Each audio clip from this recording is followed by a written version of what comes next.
We grant the extension of time in respect of the finding of contempt in Leeds Crown Court and allow the appeal against that finding for the detailed reasons set out in the judgment, essentially because the process was flawed. Good news, we're just waiting for Tommy to come out. We were in the press gallery. Surprise, we actually had a pro-free speech judge. I'm going to explain exactly what happened because we're just waiting for Tommy to come out. But essentially, the prosecution wanted to do a gagging order. They wanted to...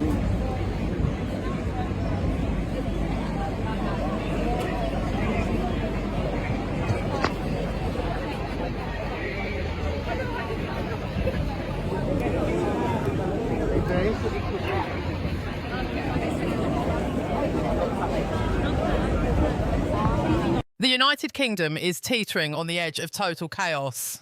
In a shocking turn of events, King Charles finds himself publicly humiliated as millions of Britons take to the streets and social media, demanding the impossible: dissolve Parliament immediately. The calls are deafening, the outrage is unprecedented, and the nation is watching as the monarchy faces a crisis unlike anything in modern history. Ordinary citizens, veterans, trade unions, and even religious leaders are uniting under a single unstoppable demand: action now. The stakes could not be higher. Charles must decide whether to uphold centuries of tradition or act decisively in a moment that could redefine the future of Britain forever. Every second that passes, the pressure mounts, and the consequences of his choice could shake the foundations of democracy itself.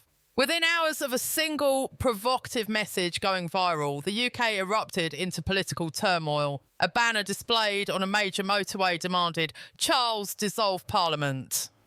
What began as an isolated protest quickly ignited a nationwide movement, sweeping across social media platforms with lightning speed. TikTok videos calling for royal intervention have racked up tens of millions of views, while hashtags like #DissolveParliament have trended for days. It's not just online chatter. People from Manchester to Cardiff, from Glasgow to Birmingham are taking to the streets, chanting in unison, demanding that King Charles take immediate action.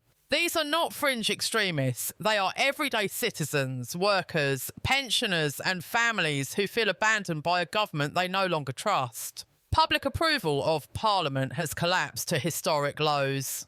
Polling shows just 19% of Britons now express confidence in elected officials, while dissatisfaction with the political establishment has soared. The cost of living has risen sharply, net migration has reached record highs, and social unrest is growing daily. Amid this chaos, King Charles sits at the centre of a storm he never anticipated, facing pressure from every corner of society. Legally, Charles is not powerless. The royal prerogative, a set of constitutional powers rarely invoked in modern times, grants him the authority to dissolve Parliament under extreme circumstances, although the Fixed-Term Parliaments Act technically shifted this power to elected officials. Constitutional experts argue that in exceptional cases, situations, particularly when Parliament loses the confidence of both the public and the Crown, the monarch could step in.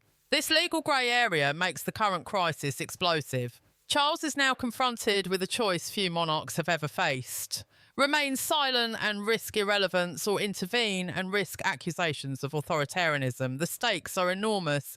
If he acts, the United Kingdom could experience the most significant constitutional crisis since the English Civil War. If he does nothing, millions could lose faith in the monarchy, potentially triggering a political collapse. Historical precedent offers little guidance. The last time a British monarch attempted to dissolve Parliament against government advice was nearly 2 centuries ago, and it reshaped the relationship between the Crown and the elected government forever. The pressure on Charles is mounting from all sides. Conservative MPs are panicking privately, with whispers of backbench rebellions and fractured cabinet unity growing louder by the day. Labour leaders are condemning the movement as anti-democratic, yet their own approval ratings have plummeted to historic lows, giving credibility to public frustration. Social media amplifies the tension. Independent creators explain complex constitutional mechanisms to audiences in simplified terms, educating millions on the monarch's potential powers while simultaneously fueling outrage at Parliament's perceived failures. The digital sphere has become a battleground of influence far outpacing traditional media in reach and intensity. Meanwhile, protests are multiplying in key industrial regions, with support for dissolution often exceeding 70% in towns long overlooked by the political elite. Geographic and generational divides further complicate the crisis. London and the South East remain more sceptical, tied to the political establishment, while the Midlands, North and Wales are uniting behind the call for decisive royal action. Young voters, disillusioned by a parliament they see as corrupt and self-serving, are rallying behind the monarchy as the last institution capable of restoring order. Even beyond the UK, the world is watching. European Union officials are quietly alarmed by the prospect of constitutional intervention. The United States has issued cautious statements emphasising democratic stability, while Commonwealth nations like Canada and Australia observe the crisis with a mixture of curiosity and concern. Financial markets are already reacting in real time. The pound has fallen, government bond yields are spiking, and investor confidence is shaky. Economists warn that if unresolved, this crisis could deepen economic instability. Yet some argue that decisive royal action might restore confidence by breaking political deadlock. Every decision Charles makes will reverberate far beyond the palace walls, affecting not just British citizens, but the global perception of the UK's stability. As the hours tick by, the tension builds. Charles faces a dilemma where every choice carries enormous risk, and the eyes of millions are fixed squarely on him, waiting to see whether he will act decisively or allow Parliament to continue unravelling before the world. Inside Buckingham Palace, tension is reaching a breaking point. Courtiers and advisors are divided like never before. Traditionalists urge caution, warning that any move could shatter the monarchy's centuries-long reputation for political neutrality. Younger advisors argue that neutrality in a crisis is itself a political choice, one that risks fatal consequences for the crown. Sources close to the palace reveal that Charles is consulting constitutional experts from across the Commonwealth, including former Australian Governor-General Sir Peter Cosgrove and Canadian constitutional scholar Peter Hogg. Their guidance is intended to navigate uncharted waters, but even they admit that the decision before Charles has no true precedent. Every advisor agrees on one point: the stakes have never been higher. The monarchy's legitimacy hangs by a thread, and the King's choice could either restore faith in the institution or accelerate its decline. Within the palace walls, the atmosphere is electric with urgency and fear. The weight of history presses down on Charles as he confronts a situation that threatens not only his reign, but the very future of British democracy. Outside, the public pressure shows no sign of abating. Protests have erupted nationwide, stretching from industrial towns to major cities. In Stoke-on-Trent, Sunderland and Blackpool, crowds exceeding tens of thousands chant in unison for dissolution. These aren't mere demonstrations. They are manifestations of deep frustration and distrust in elected officials.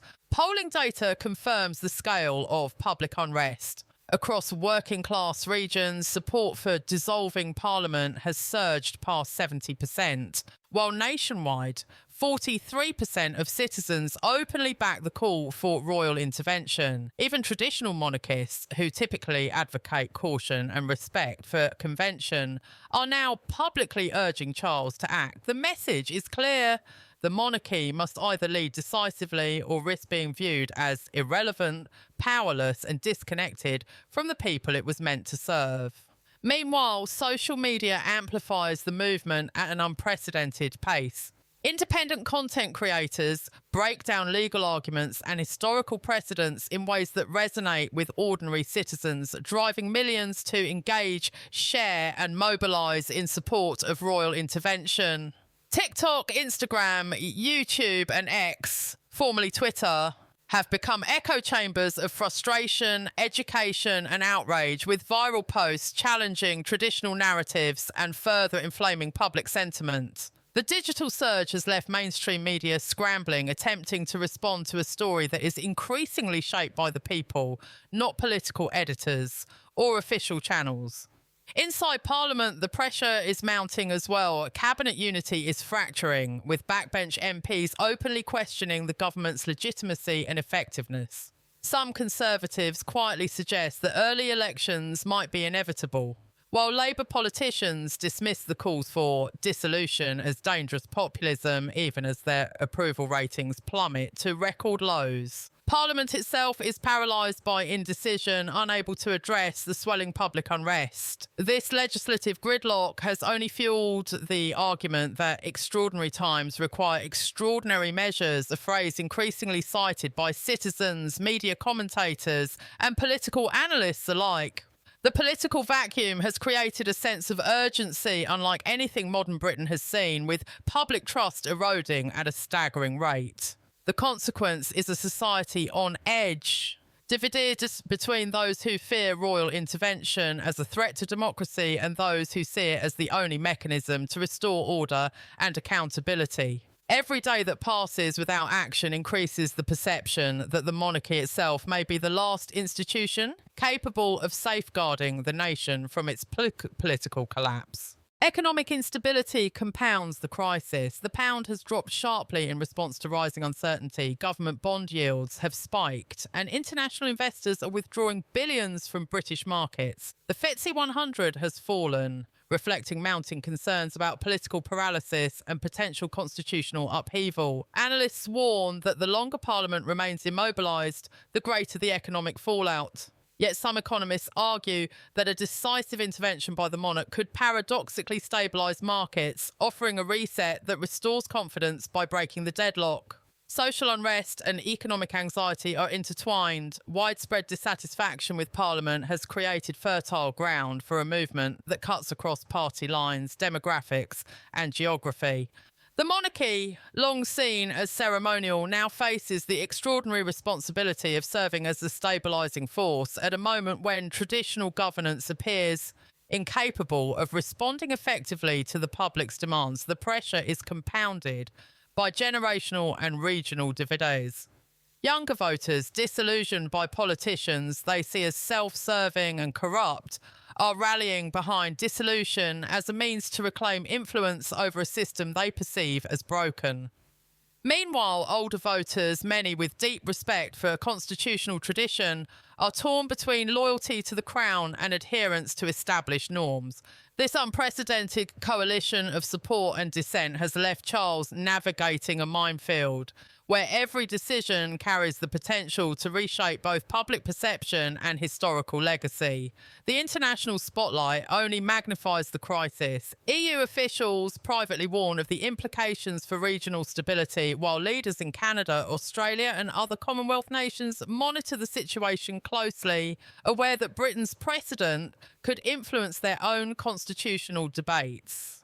The White House has issued measured statements emphasising democratic principles, but behind closed doors, officials express concern over potential instability in one of the world's most influential democracies. Financial markets, diplomatic channels, and global media outlets are now intertwined with the internal British crisis, creating a pressure cooker environment that leaves no room for hesitation. Charles's every action or inaction has immediate ramifications, not just at home, but internationally. The clock is ticking, protests continue to swell, and the pressure on the monarchy has never been more intense. In a matter of days, possibly hours, the king must make a choice that will define his reign, shape the future of British governance, and leave a lasting imprint on global democracy. The nation watches, the world waits, and the stakes could not be higher. The pressure on King Charles is reaching an intensity that has no modern parallel. Across the nation, citizens are organising like never before, merging political outrage with social media influence to create a movement that threatens to redefine the balance of power in the United Kingdom. Trade unions, historically aligned with Parliament, are fracturing under the weight of public expectation.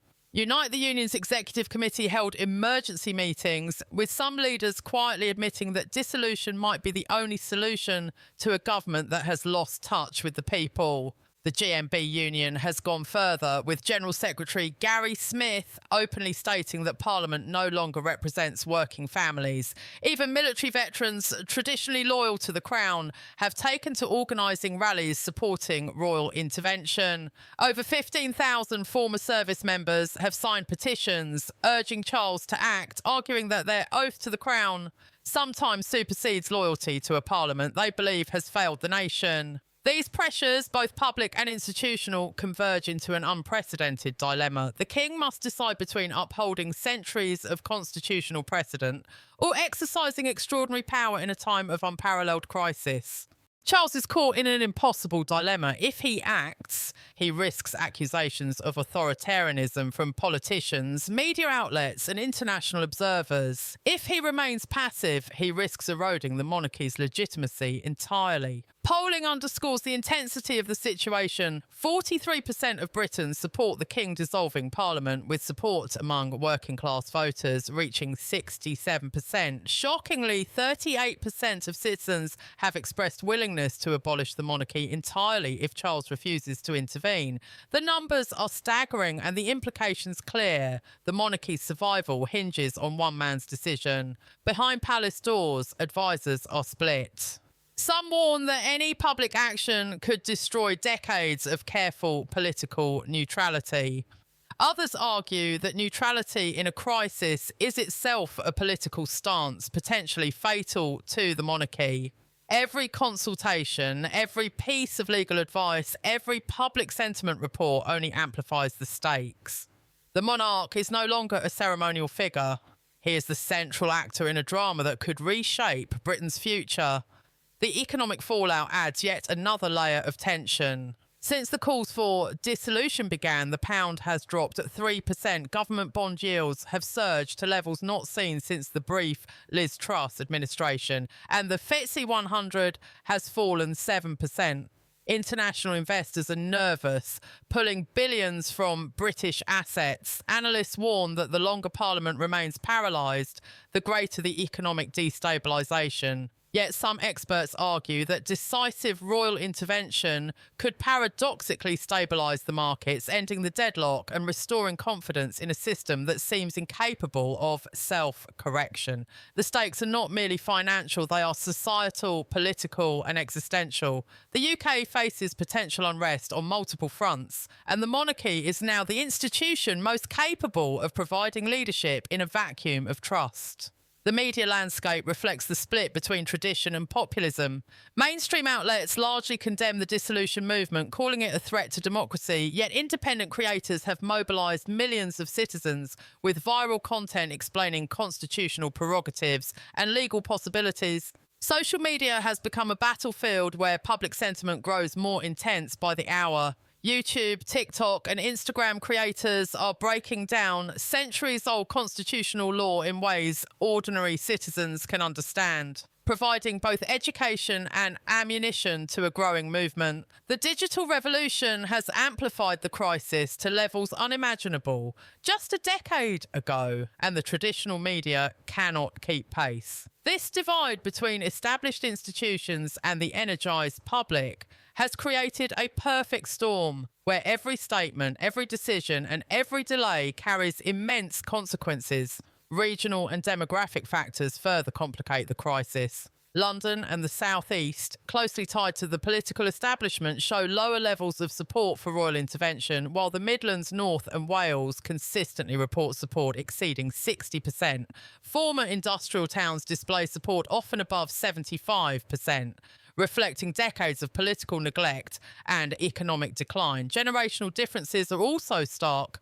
Elderly voters who have historically supported the monarchy are torn between respect for constitutional tradition and the growing urgency of public demand. Younger generations, disillusioned with Parliament and seeking accountability, are rallying behind the monarchy as the only remaining institution capable of delivering change.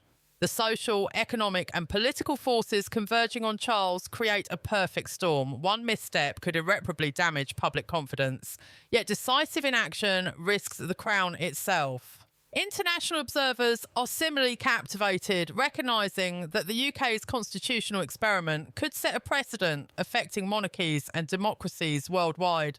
Commonwealth nations watch closely, aware that Britain's decisions may embolden similar movements abroad. Financial markets, diplomatic relations, and global perceptions all hinge on the King's next move. Every moment of delay increases uncertainty, heightens unrest, and magnifies the consequences of whatever decision Charles ultimately makes. The historical stakes cannot be overstated. The last time a British monarch attempted to act against parliamentary wishes was nearly 2 centuries ago, and it permanently altered the monarchy's role in governance. Charles now faces a decision that could have equally enduring consequences, but under far more volatile circumstances. Widespread public dissatisfaction, economic instability, political paralysis, and international scrutiny. The pressure is now universal, affecting every sector of British society. Protests, online mobilisation, and public discourse make it impossible to ignore the growing calls for action. Traditional channels of influence, cabinet advisors, MPs, and media commentators are no longer sufficient to control the narrative. The King's decision will define his reign and may determine the monarchy's future. It is a moment in history that will be studied for decades, a defining crisis that blends law, tradition, and public demand in ways that no modern monarch has previously faced. The clock is ticking, and the eyes of millions remain fixed on Buckingham Palace, waiting for Charles to act.